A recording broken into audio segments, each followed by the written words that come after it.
Okay, so hi everyone. I'm Gillian Asafwaje. I'm the Alumni Relations Officer at Ashesi University. This is my first time presenting at a convening. I think initially I wasn't sure what it would be like, but I really have seen everyone just come together, and it doesn't feel like anybody has a bad idea. Everybody is sharing what they know, sharing what they have learned, and everyone is coming together to make impactful contributions. So I'm really glad to now freshly be part of this community. So today if we can go to the next slide, please. Today I'll be giving a presentation on, I've titled this The Advocate, so we'll be looking into the advocate model and how this can help you build impactful alumni connections. So one thing that I find interesting already is that this room is less packed than for the careers services session, but the two go hand in hand. You can't have career development without engaging your alumni.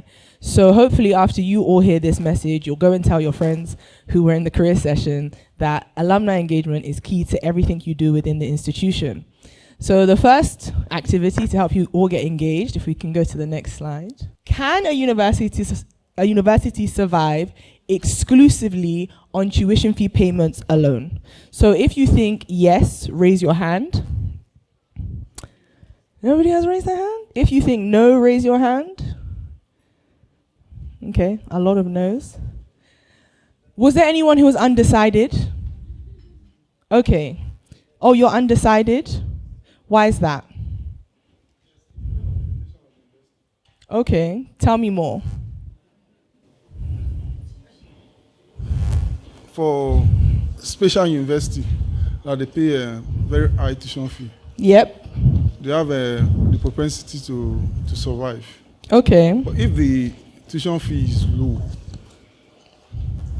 low, yeah, then they have to depend on external funding. Okay.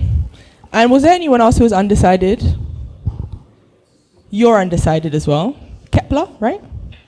Telling me more. Why are you undecided?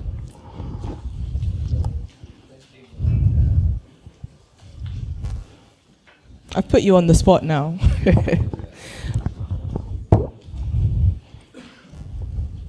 So depending on the targets and the value proposition and the market you are in, you can actually survive with that kind of very expensive tuition fee, keeping high quality.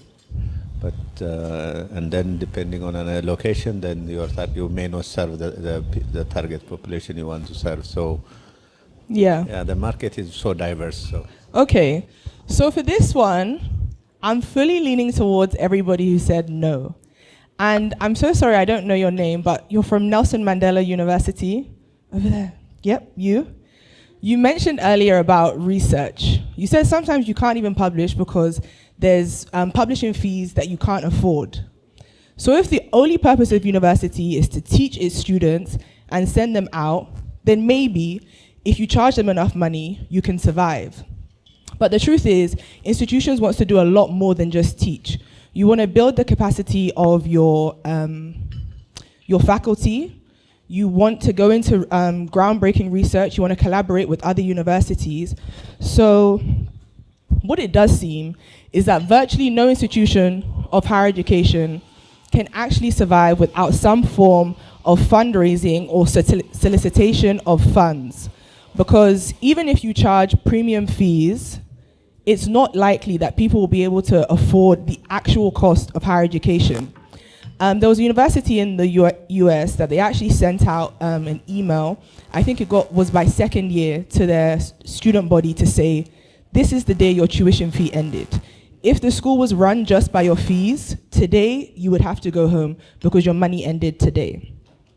So if we go on to look, there are 6 main sources of funding that universities can, the 6 main sources of funding universities can tap into. So that's private individuals, non-profits, religious organizations, business operations, corporate gifts, and foundations. So can I have a raise of hands here In your university, who can identify at least 2 of these sources that your university taps into already? Only 1 person? 2 people? Foundations is right here at the bottom if anyone was looking for that. Yeah, so I'm pretty sure there's a lot of universities who are able to get external funding.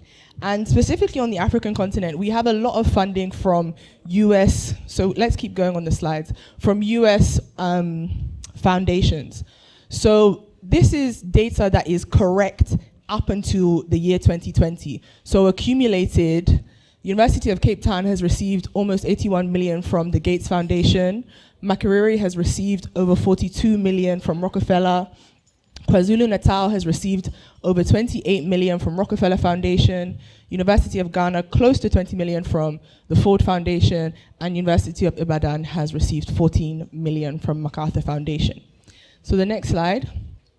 So this is a snippet from, I think this was 2009.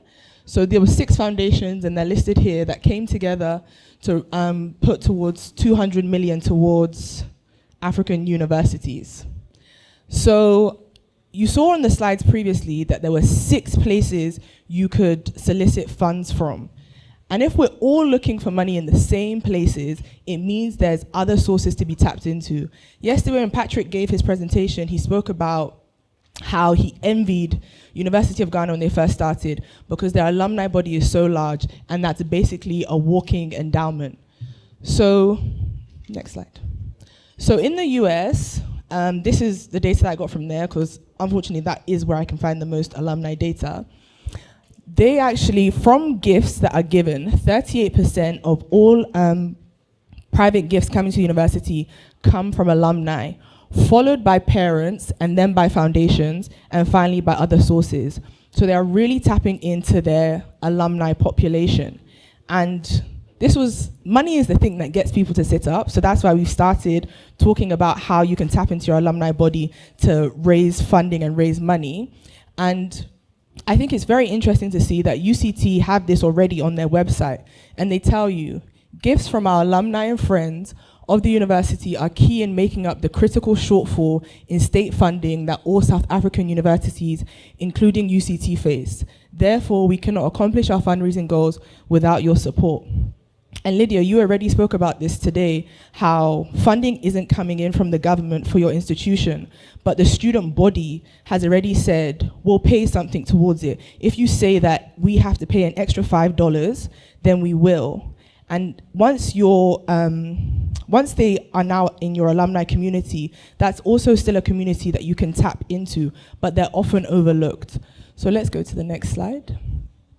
So this is not an extensive list, but it really is just to get you thinking, because over the last, 24 hours, yesterday's sessions, today's sessions, I've heard so many of the different talks, and I've just been writing down, okay, alumni could help with that. If they engage with alumni, that could also help. Maybe people should look in these different things.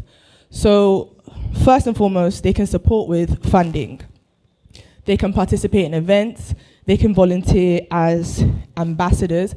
I don't know if Edem is here, but he was also speaking about career progression, and Prof. Justice was also speaking about that. Those are things you can invite your alumni back into the community for them to give talks, for them to speak about their insights. They can speak on panels, offer career advice, which again is the thing that we're talking about today, is increasing graduate employability, giving out those soft skills to current students before they go out. Provide internship opportunities, mentor students, and all of this is free. They'll just do it because they went to the school before. They don't need to be paid. Offer expertise and guidance for curriculum advice. They can be advocates in their own professional circles, which means that you can't be everywhere talking about your institution, but the students who have come in, who are now in the alumni community, can carry that torch for you. They will continue speaking about your institution, the impact that you've had on them.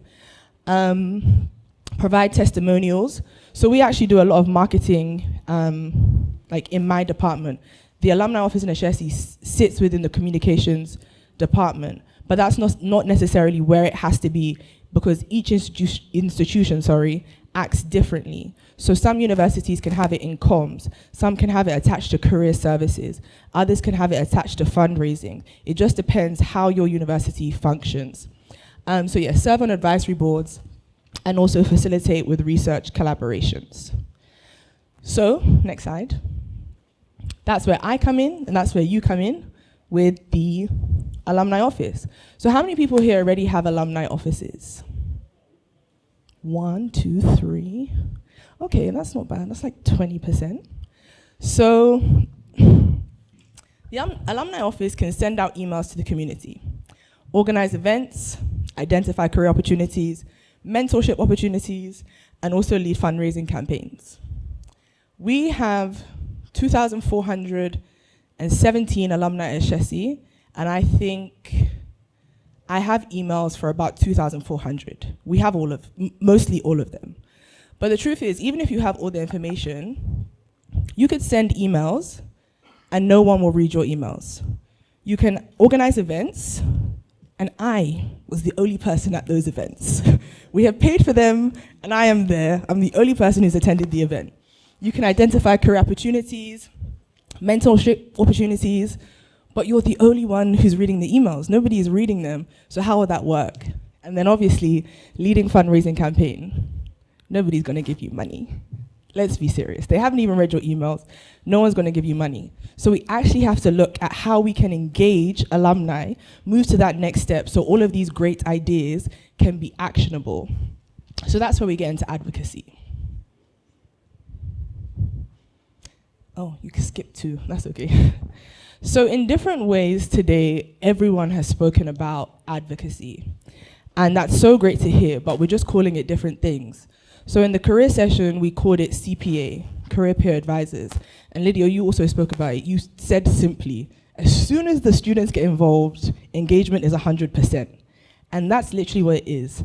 I can't encourage the whole alumni community to give, to attend events, to read their emails, but they can encourage each other. So if we go to the next slide. So this is the statement that I've been working with, which is that the few motivate the many. And alumni are likely to respond to positive outreach from other alumni, from their fellow alumni.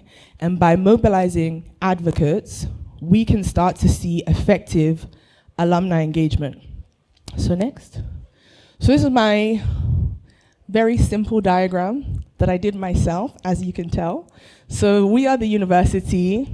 The first circles around us are the advocates, and then the rest of the community are impacted by those advocates, and so on and so forth. And you've obviously seen this before, because this is exactly how the Education Collaborative works, with a hub and spokes.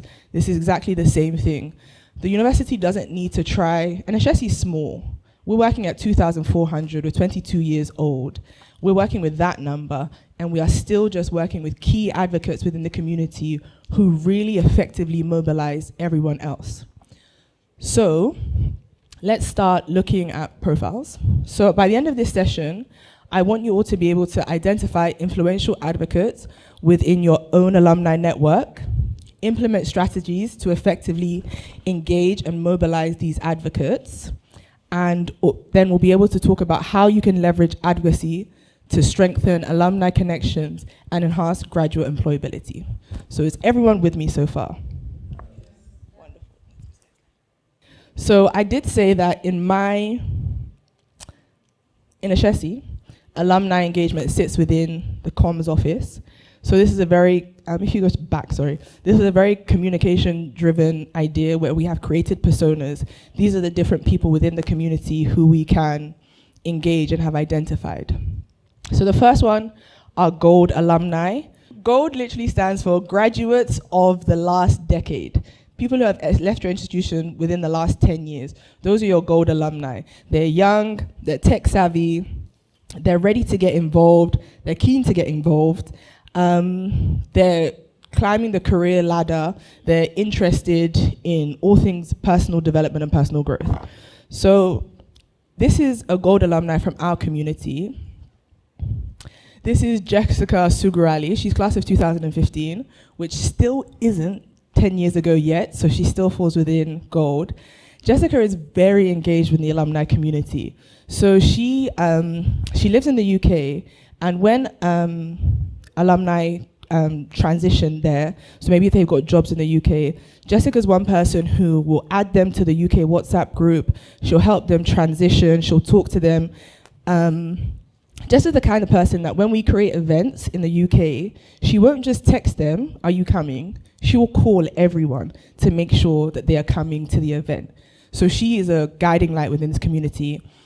She, during her time at her previous workplace, she actively recruited from Ashesi, and she came with her company on various trips to Ghana, which was obviously still set up in partnership with Career Services. So I know Career Services also work with Jessica. She's been a mentor, and like I said, she's a driving force when it comes to events. So the next category we have, last one, is that also while Jessica was on campus, she was also very involved, and she was the kind of person that really wanted people to know that we've had such an amazing time here. Don't let this be the end of it. Let the Ashesi experience stay with you as you leave here. And that's actually something that I wanted to touch on when we were in the other room. I think George asked, how do you get the graduates to fill in the surveys that you're sending them? Like, to actually get them to get involved with the data you're collecting. Okay, seasoned alumni, because one time I called them older alumni and they were really insulted. So now we just do seasoned. So this is 10 to 25 years out.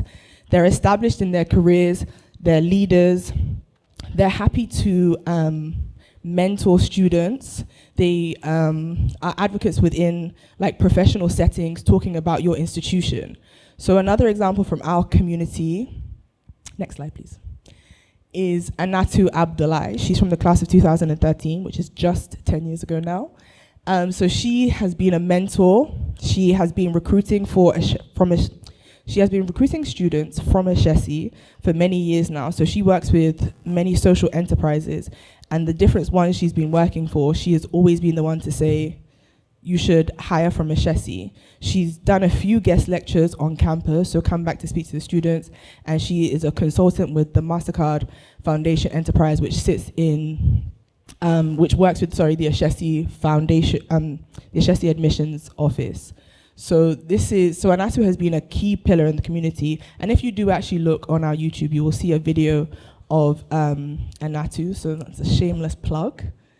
Next one. The decorated entrepreneur. So when I was making these profiles, there was some contention here, because if you notice, the last two personas were age-based, where this one is profession-based. But I don't know if it's a cause of the current economy or where we are geographically, or maybe also because a lot of you are teaching enterprise as a course that people must take mandatory, but people do have a drive and inclination to lean towards entrepreneurship. So when there are seasoned entrepreneurs in your community, people want to talk to them. They want to find out how they succeeded in business. And maybe they also want to make sure that they can guarantee a fair wage for themselves. And the idea of, going into business for yourself is one of the ways that you can do that. So they may not necessarily be 10 or more years out, but I was putting that as a rough idea. But the decorated entrepreneur, someone who's successful in business, is also another persona of someone you can tap into. So in our community, we have Kojo Bucknor. He's from class of 2012. There's also a video of him on the YouTube if you ever want to go to our YouTube channel. So he recruits from Ashesi. He has about 4 Ashesi employees right now. He has given a few career talks to students and also to alumni. He mentors students, especially because they'll go on LinkedIn, see his profile, they've been on the website and seen a video, then they'll come to the alumni office and be like, would it be possible for me to talk to Kojo?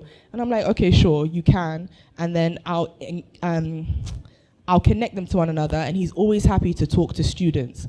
And then because he runs a hospitality portfolio, when the university is running a lot of events, maybe in town, we've been able to book with him, we've been able to get discounts at his venues. So he, again, is a very engaged alumni. Next one. Okay, and then lastly, we have legacy alumni.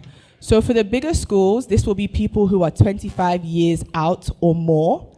For Ashesi, a very baby school, this is just our founding classes. These are the people who started with Ashesi and have seen how Ashesi has transformed. So for your schools as well, 25 years ago, things will look different to how they looked now. So they're also people who are very, who would be, hopefully, very proud of the strides the school has made, the changes that have come. And this is another group that you can engage separately, and they also might give money. So the next one. So one of ours is Abdul Latif Isahaku. I wouldn't be surprised if people have been to Ashesi before. You would have definitely met Abdul Latif. He regularly engages with donors, and he he regularly engages as a donor. So he has a yearly contribution that comes to the university. He's a member of the Ashesi University Board. He's the head of the Ashesi Alumni Council. He mentors, so he has a group of about 5 or 6 students, I think, that he mentors every year. He recruits, and he also visits with guests. No one is more involved than Abdul Latif. And he's literally, it's such a blessing to have someone this involved working in the alumni community voluntarily. Also basically paying to be there because he gives. So these are the 4 personas. So if we get into some more practical examples. Okay, so this is the case of the Ashesi alumni.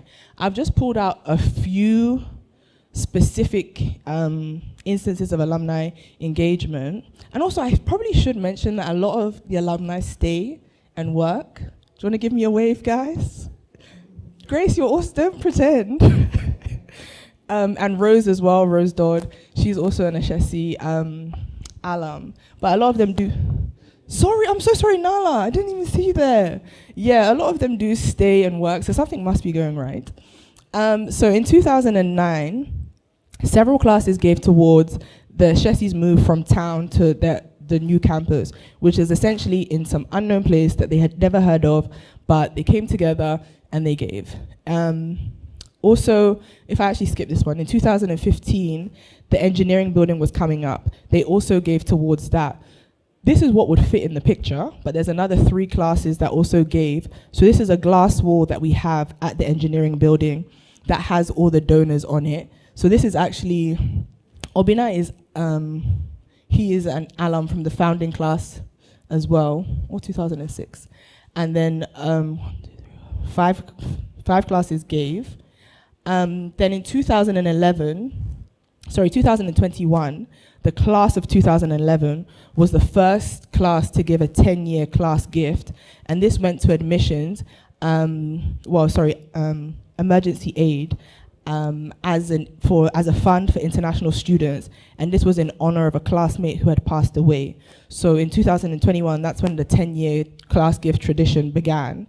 And now we have about a 60% to 100% attendance rate at events. And that's not of the whole community, that would be crazy, just of the people who sign up. So when people sign up, we have about 60 to 100% who are actually coming to these events. So next slide. So one of the amazing things is that the 10-year class gift then had a ripple effect. 2012 immediately says, we are going to double what 2011 gave. 2011 gave 40K, 2012 gave 80K.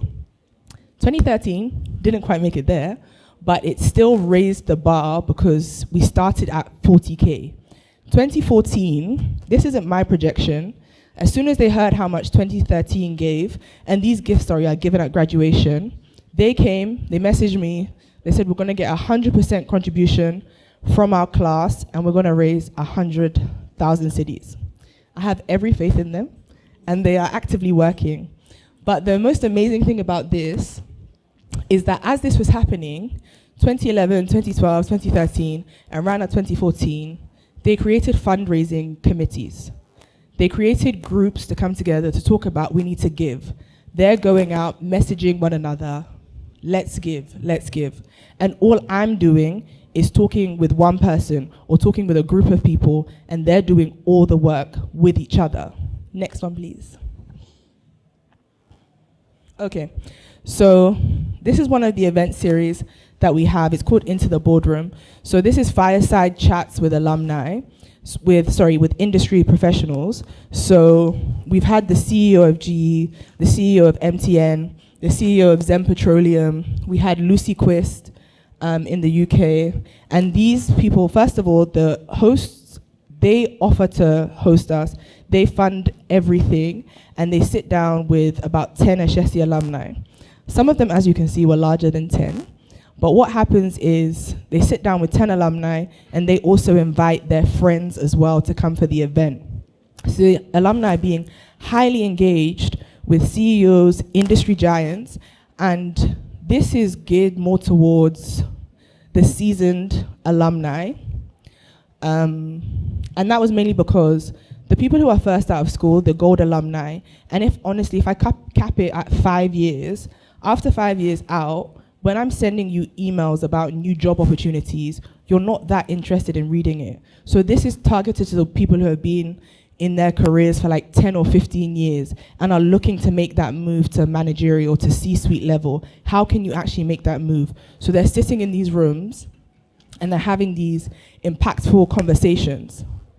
So the next one will go very slowly because it's animated. The best thing about this is that people started coming, then they started posting on LinkedIn about the event. And that in and itself is advocacy, because people are wondering, why have I never heard about this event? I've never sent an email about this event. I only send it on WhatsApp, and I'll send it to the class rep, and they'll send it to the rest of their class, and then they'll sign up. The sign-up window is about a day or 2 days, depending on when we reach capacity. But let's keep going. So people, they'll start posting online. One of the best things, I remember, Karen came to an event earlier this year, in February. She's class of 2014.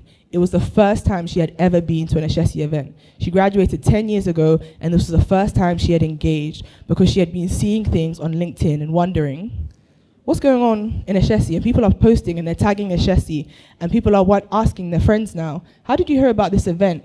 And now people are checking their emails more, which I will get to, so let's keep going. So alumni will be posting. This is Anatu, who we spoke about, who's one of our advocates. And next slide. Even the nicest thing about that is even the hosts of the event start posting as well. So not only are the alumni engaged, but the people that we are getting to host these events are also engaged, who essentially are people who we hope will eventually be donors. So the next one, please. Okay, and then the last one, the lowest hanging fruit that you have, student volunteers. Students are really happy to help. I know someone spoke about work study. We also have work study in Ashesi, and I have a few, but students will also work just because they're happy to help. And one of the most effective things is getting a student to call an alumni. Hello, my name is, I'm from the class of 2023. They're so intrigued. How are things going now? Why are you calling me? Have you filled out the survey that was sent to you in your email? What email? And now they've opened their email. So this was one very effective way. In addition to, obviously, Career Services does their survey after national service. So the Alumni Office last year just started doing a 10-year and 5-year graduate placement survey. And before students started making phone calls, my 2013 graduate survey had 20% of people from that class fill it out. By the time the students had finished making those phone calls, we were over 70% and ready to start analyzing the data, which has not yet been published, but it does exist. And also, we had an event at the end of last year. We had over 100 alumni attend the event, and that again is because students were making phone calls. And this is a big change from when I used to have me and maybe one other person attending an event. There's over 100 people. We're looking for more seats for them to sit down. And this is just because we've had our early advocates, which are students, take up the baton for us. And the last thing that the students do is the senior year class do a graduating class gift. So when they're presenting the graduating class gift on graduation, the 10-year class is also presenting the 10-year class gift. So they come together, and that's something that joins them at that time. And the students, again, they choose a class rep, and they really come together because I'll tell them stories of classes that didn't have successful graduation gifts, and now they're just very motivated. They don't want to be that class that the story is told about that they didn't actually get to any target. So student volunteers are very, very key. I think Bamki spoke about it earlier, yesterday. He encouraged us all to go out, and he said the more of us that are walking in one direction, the more impact we're going to make. So it means you need to get people on your team. And I think Prof. Justice spoke about that. He said that he's brought most of his team here with him because when Rita's chasing him, he doesn't have time to keep up with everything he needs to do. So if his team is here, they're hearing the same things, they can also action things. And that's why you need to use the people that are around you to help achieve your goals. I'm a one-person alumni office. The whole Ashesi alumni office is here today, but I'm still working with the advocates in our community to get things done. So the next slide, please. Oh, okay. So this one again, very slowly. So I surveyed the class of 2011. They have been very engaged financially. They have actually had a few different moments, I think at least 4 moments within from their time as students to graduating, where they have contributed towards Ashesi. So the comments that I got when I asked them, why are you still involved? Why do you give? And what was so special about your time at Ashesi? A lot of them said Ashesi changed my life. So click one more. People spoke about the lifelong friendships that they made while they're at Ashesi. People spoke about how the honor code shaped them. For the first time, they weren't figuring out how to cheat in an exam. They just had to sit and revise. They took the exam and they passed. And it was like, wait, I can actually do this by myself. So they talk about how the honor codes changed their life. Then the next one, people spoke about how they're Ashesi and proud. They feel like they are a part of this community. They don't feel like they are just an external satellite to anything that's happened at Ashesi. They feel like an active, involved part of the Ashesi community. Next one. Someone said to me that Ashesi's success is their responsibility. They don't feel that, well, whatever the school is doing, it's up to them. When they go out and they meet people, they're proud to know that those people also go to Ashesi. One of the things that made me the proudest earlier this year is that we had, in the community, one of the alums had a very serious need, not for him, but for his relative. And that message was sent out into the community, and in less than 24 hours, they had to ask people to stop sending financial contributions because they had reached their goal and surpassed it. And the only reason people gave was because they are part of the community. The person they were giving to, 90% of the people who gave didn't know who he was. But because he went to Ashesi, it was enough to encourage them to give. And then the last one, people spoke about the active WhatsApp groups. So luckily for us, one thing that we do have is class reps, and each of the class reps has created a WhatsApp group for their year group where they send out information. So last one. So, like I said, this was all about the class of 2011. And class of 2011 has an advocate. His name is Ebenezer Buckman. Some of you might have met him. But when I asked them, is your involvement with Ashesi now anything to do with Eben? Then people would say, Eben's involvement has been 100%. If it wasn't for Eben, we wouldn't know A, B, and C. We wouldn't know what's going on in Ashesi. We wouldn't have given. They reflect so much on how Eben has been a part of their community, but when I asked them the initial questions, no one mentioned his name. And that's just like Patrick was saying yesterday in his talk, that if a good leader does his job, the people will say, we did it ourselves. So the advocate brings out what's close to the surface, but nobody attributed their involvement with Ashesi to the advocate. So the advocate is working, but it's not taking away the shine from the university, which means that you can have multiple advocates within the community, and even if your advocate isn't in the community anymore, things will still happen because people, essentially they likened it to their own intrinsic motivations. I'm a giving person, Ashesi has impacted me, and nobody first thought was the advocate made this happen. So the next slide, please. So the takeaway from that, Alumni want to give their time. They want to give their finances when it's possible, their advice. They want to recommend students to companies, and all the advocate does is draw out what's close to the surface. So next slide. Okay, so now, you should remember this because we saw it about 10 minutes ago. Now you're sending out emails and people are reading it because they've seen pictures, they've seen messages, and people want to know what's going on in the community. They don't actually want to feel like they're missing anything. My email open rate right now is 66%, and the click rate is also, I think, above 10%. People are reading the information that's coming to them because they want to make sure they're plugged into the community. We're organizing events, and like I said, we're getting a 60 to 100% attendance rate. Identifying career opportunities, mentoring. These things are, they're pushing through and they're working in the community because people are reading the emails. I got an email last week, somebody told me they wanted to thank me that they had just successfully, they're doing onboarding now for a role as a junior software developer, and it was because of an email that was sent out 2 weeks before. And those kind of things, it's just invaluable. And the email, the job opportunity was sent to me by an alum, and leading fundraising campaigns. Still working on that. But people are giving. So right now, I'm happy that the 10-year gift is a tradition. It's happening. It's self-organized, and the class gift is also happening. But the smaller, the door, please. The smaller giving within the community is also still happening. So let's go to the next slide. So, I do have worksheets. Thank you. Yeah, these are them.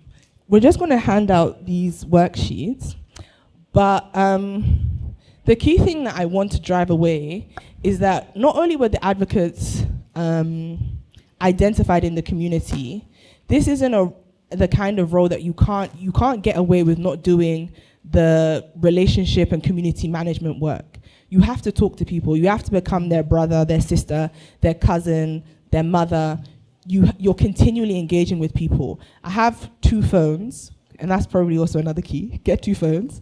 And I'm always speaking to the alumni. So when I'm sending out emails, feel free to reach out to me anytime, and I'll put my work number there. And if they think it's my personal number, that's fine. But at least they feel they can always pick up their phone and call me. People call me to ask for favors like, can I get my transcript? But because they're calling me, maybe they think that this is like a personal service. It's okay, everyone can get their transcripts and they'll get it in the same amount of time. But being able to feel like you can interact with a dedicated person at the university really helps. So like I said, we have career services, we have alumni engagement. They go hand in hand together. But I do understand starting at that base, because when I saw that Ho Technical University had written down that the next step they want to try is to graduate employment surveys. One of the most difficult things if you don't have advocates, like I already explained, is getting people to fill out that survey. You can take all your time within your department to make sure you have the best survey, but what if nobody fills out the survey because you've worked so hard, they have such good jobs, they don't have time to read your email, they don't have time to take the survey, but you need the data so you can keep doing your work.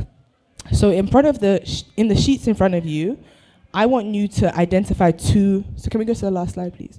2 advocates within your own community based on, last slide, please.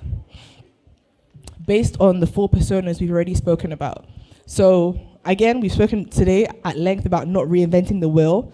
I believe these people already exist within your community, but maybe you just haven't called them by this name. Maybe you have another persona that you want to add to the list. So identify 2 advocates within your community, and then in the boxes beneath that, talk about what impact they've already had within your community. And then we'll talk through ideas on how we can further, further motivate those advocates and hear from other people as well, so we can hear brand new things that we haven't heard yet about engaging alumni. So I hope that makes sense. I hope you understood my presentation. I hope I haven't bored you to death by PowerPoint. I tried to make it very pretty. So does everyone understand the activity? Yes? No? So I guess we can, who is who is not feeling so sure about the activity? Let's have a raise of hands. Okay. So I think if people are feeling sure and people are feeling unsure, then maybe we can pair up. Does that work? So let's do it table wide. Let's have the whole table come together and speak about some advocates within their community, and then I'll come around. Does that sound good? I'm not really getting much back. Okay, thank you. So I know, okay, the institution, and you're like, just because I want to be in that alumni. Time is up. Yeah, that's why you see. I don't know if that means for the activity or the whole entire session. It's unclear. We are closed, so I shouldn't give a closing address. Okay. Is anyone burning to share their list? I think the group, well, you're two advocates. Wow. The Ashesi people, they said that I used all of their people in the presentation. You want to share? Thank you. Okay, wait, I'll give you a microphone. Okay, this is the Management University of Africa again. Thank you very much for not getting tired listening to me and my comments. I have two cases here. As the Vice Chancellor, I've remembered two hot alumni or alumni students, past students in my university.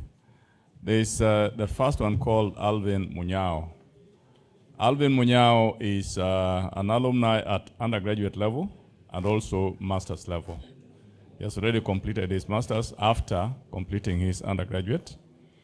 And this is a very innovative chap.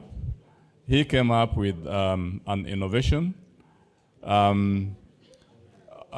which is on a financial system, basically which handles merchant payments. In Kenya, we use mobile payments a lot. We call it M-Pesa. I'm sure it has been borrowed throughout Africa. We claim originality of that, so you people ought to be paying us some royalties. But Alvin Munyao came up with a merchant payment system where you purchase goods online, and the initial system that was there, you would pay, and then you would pay directly to the merchant shop. You would have no way of recalling back your money if you didn't like the item. Alvin rectified that, and he created a system which would place that money in an escrow account between you and the merchant shop that you're purchasing from. And that money is not released from the escrow account until you say, yes, I agree, this is the item which I bought, I like it, it is genuine. So that has revolutionized the mobile sort of transaction and payment system in Kenya, and is rolling it out throughout the world. So sooner than later, it's going to land here in Nigeria and other countries in Africa. He presented this innovation in our university, and we're already helping him roll it out, throughout, the country. In addition to that, he mentors students, and he's really, because the students can see that a fellow student or former student is able to come up with that kind of innovation. So it's a very, very good example to our students indeed, and through that, a lot of students are now coming up with very, very innovative ideas. And we are having, during our innovation weeks, which we do once in a semester, there's quite a bit of interest that has arisen out of this particular example, which our students are copying. So this has got very, very high potential of bringing in money. And through that mentorship, I think that is a great achievement that the university has achieved through this particular alumni. The second one is called Francis Chege. Francis Chege is a two-time alumni at undergraduate, at master's, but has now enrolled for the PhD program. He is now doing his PhD, and I think already has done 2 semesters. Sooner than later, he's going to enter into the research stage. And after that, he has brought several students to the university because he has been there for long. And he is a marketer, he's in marketing profession. So he's very charming, and people really like the way he talks. He's brought in several students that have come to the university through his efforts. And in addition to that, he has partnered with the university in training programs, very, very many of them, and has brought in several big companies in Kenya to participate in our training programs. So the opportunities that Francis has brought are immense and far-reaching to the university. So those are my 2 cases. I hope they satisfy the criteria. Thank you very much. Thank you, thank you. Those were 2 perfect examples. So Alvin is an example of a decorated entrepreneur, and Francis, well, he's still in school, so he's an effective student, but I guess he would be a gold alumni because he was within the last 10 years.